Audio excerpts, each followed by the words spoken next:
वृत्त कक्षा 6 में पढ़ चुके हैं वृत्त के बारे में। बीचों बीच में केंद्र होता है, ठीक है, ये है केंद्र। केंद्र और ये जो घेरा है यही आपका वृत्त है, और इसका एक नाम देते हैं परिधि। ये है परिधि। जैसे साइकिल का रिंग है, चूड़ी है, कंगन है, वो सब घेरा टाइप है ना। तो यह सब वृत्त के उदाहरण हैं, और जो बाहरी भाग है यही इसका परिधि कहलाता है, ठीक। बीच वाला भाग केंद्र कहलाता है। अब कोई एक ऐसी रेखा जो केंद्र से होती हुई वृत्त को दो जगहों पे काटे तो उस रेखा को व्यास कहते हैं। तो देखिए ये यहाँ टच कर रही है वृत्त को, और केंद्र से होती हुई फिर नीचे आ रही है, नीचे यहाँ टच कर रही है, यानी ए और बी बिंदु पर वृत्त को टच कर रही है, तो इसका नाम हो जाएगा व्यास। इसको हम व्यास कहेंगे, व्यास, ठीक है। अब केंद्र जो है इस व्यास को दो बराबर भागों में बांट रहा है, देख रहे हो। तो दो बराबर भागों में बांट रहा है, तो हर एक भाग को त्रिज्या कहते हैं। हर एक भाग को त्रिज्या कहते हैं। तो केवल यह भाग क्या कहलाएगा? त्रिज्या। या जैसे मान लीजिए ये हम आधा खींचे हैं, ये अब ये त्रिज्या हो गया,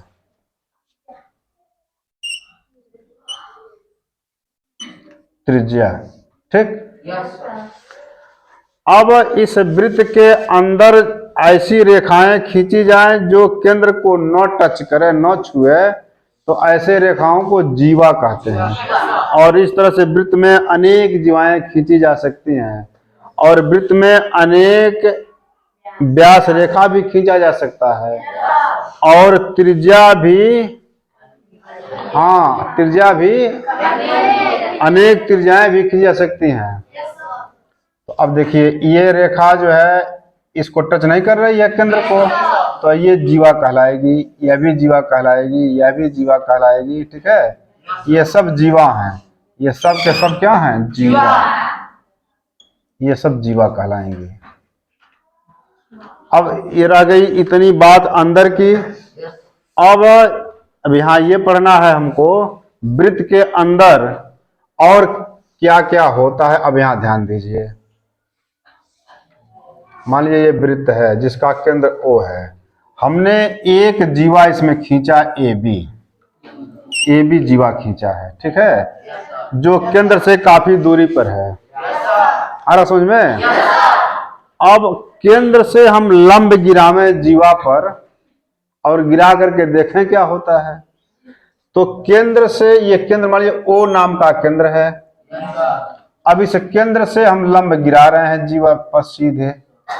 लंब का मतलब जहां लंब गिरता है वहां 90 डिग्री का कोण बनता है, तभी वह सही लंब माना जाएगा।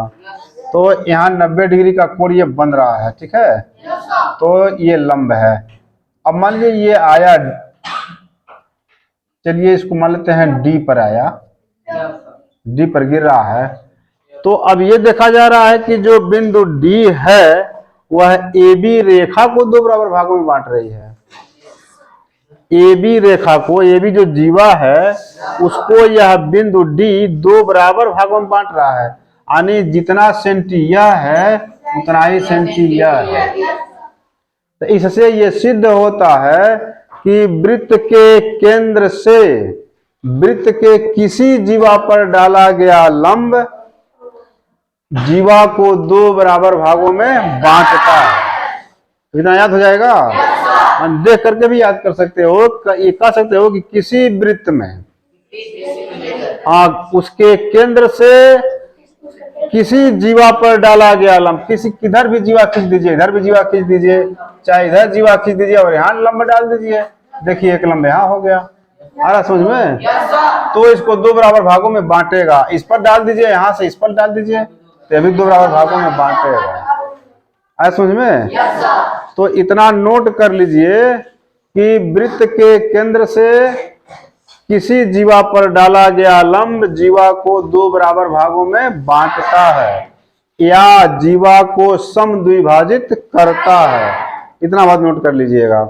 इसके बाद अब इसका उल्टा जरा देखा जाए, इसका उल्टा देखा जाए। अब दूसरे वृत्त में देखिए, हाँ ठीक है, ये केंद्र है और ये जीवा है, ये ए बी नाम की जीवा है, ए बी जीवा है।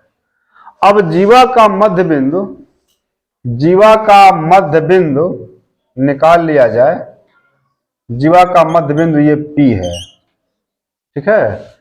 मध्य बिंदु कैसे निकाला जाएगा? मध्य बिंदु निकालने का ढंग आप जान चुके हैं कि AB से आधे से अधिक दूरी लेकर दोनों तरफ चाप चलाओगे, आप पुनः वही चाप है। अब B को केंद्र के चलाओगे, अब दोनों चाप ऊपर नीचे काटेंगे, उन चापों को जब मिलाओगे तो जहां AB को काटेगा वही मध्य बिंदु होगा, ठीक है। अच्छा, अगर इंच पटरी आपके पास है, स्केल है, तो AB को नाप लोगे, इसका आधे पर बिंदु लगा दोगे, जितने सेंटी का है उसके आधे पर बिंदु लगा दोगे, वही बिंदु P है। तो जीवा AB का मध्य बिंदु P है। अब ये देखा जाए कि मध्य बिंदु P और वृत्त का केंद्र O को मिला दिया जाए, ठीक है। बिंदु P क्या है? जीवा AB का मध्य बिंदु है और O वृत्त का केंद्र है, दोनों को आपस में मिला दिया गया। तो अब ये देखा जा रहा है कि जीवा के मध्य बिंदु से वृत्त के केंद्र और मध्य बिंदु को मिलाने वाली रेखा जीवा पर लंब है। हो रहा है ना? यहाँ नापने से जब 90 डिग्री मिला तो ये कह सकते हैं कि जीवा के मध्य बिंदु P और वृत्त के केंद्र O को मिलाने वाली रेखा जीवा पर लंब है। तो इसके ठीक उल्टा बोला जा रहा है। इसमें ये था कि वृत्त के केंद्र से किसी जीवा पर डाला गया लंब जीवा को दो बराबर भागों में बांटता है या समद्विभाजित करता है। यहाँ उसी का मतलब आप इधर से पकड़ के कह रहे हैं कि जीवा के मध्य बिंदु P और वृत्त का केंद्र O को मिलाने वाली रेखा जीवा पर लंब है। दोनों तरफ से बात एक ही आ रही है, केवल कहने का सिर्फ भाव बदल रहा है। जैसे ऐसा कहा जाए राम रहीम, दोनों भगवान का ही नाम है, नाम अलग अलग हो गया लेकिन काम एक के वो होगा, ठीक है। तो सेम इसी तरह से नाम बदल जा रहे हैं, काम एक के हो रहा है। काम यही हो रहा है कि इसको दो बराबर भागों में बांट रही है और यहाँ 90 डिग्री का कोण लंब भी बन रही है। तो चाहे हम इस तरह से पकड़ करके कहें, चाहे यहाँ से पकड़ करके कहें, दोनों का बात एक ही हुआ। तो यह याद रखिएगा, अभी आगे चल के मिलेगा यह कि वृत्त के केंद्र से उसके किसी जीवा पर डाला गया लंब जीवा को दो बराबर भागों में बांटता है या समद्विभाजित करता है। समद्विभाजित का मतलब दो बराबर भागों में बांटना। और जब इधर से कहोगे कि वृत्त के केंद्र और जीवा के मध्य बिंदु को मिलाने वाली रेखा जीवा पर लंब होती है। आई इतना समझ में? अब इतने ही पर पूरे चैप्टर का सवाल लग जाएगा, ठीक ना। इसकी लंबाई दी रहेगी जीवा की, ठीक है, जीवा की लंबाई दी रहेगी। अच्छा, इसकी लंबाई दिया रहेगा तो पूरे की लंबाई पूछेगा, या इसका पूरा दे देगा तो इसकी लंबाई पूछेगा। अब जरा बता दो, अगर हम इसको यहां मिला दें तो अब इस रेखा को क्या कहेंगे? इसका नाम बताओ, बताओ, देख के बताओ क्या है वो? त्रिज्या है। त्रिज्या नहीं है? इसके केंद्र से कहीं भी मिला दिया जाए सब क्या कहलाएगा? त्रिज्या। लेकिन जब सीधे आर पार जब मिला दिया जाएगा केंद्र से होती हुई तो क्या हो जाएगा? वो व्यास। इतना ध्यान में रखिए, ठीक है। तो ये हो गया त्रिज्या, ये हो गया इसका मध्य बिंदु जीवा का, ठीक, और हाई हो गया लंब, ठीक है। तो आइए 90 डिग्री का कोण, तो यहाँ कौन सा त्रिभुज बन गया? समकोण त्रिभुज बन गया।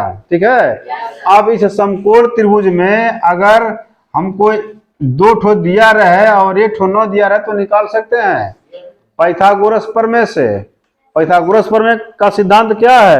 ये अब समकोण त्रिभुज अगर ये है तो ये कहलाएगा कर्ण, ये कहलाएगा आधार और ये कहलाएगा लंब। तो पाइथागोरस का प्रमेय है कर्ण पर बना वर्ग शेष 2 भुजाओं पर हाँ वर्गों के योग के बराबर होता है। देखिए इस सूत्र से हम किसी भी भुजा को निकाल सकते हैं।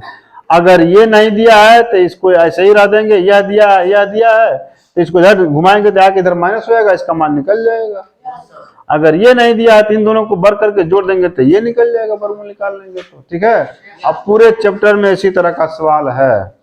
ठीक है।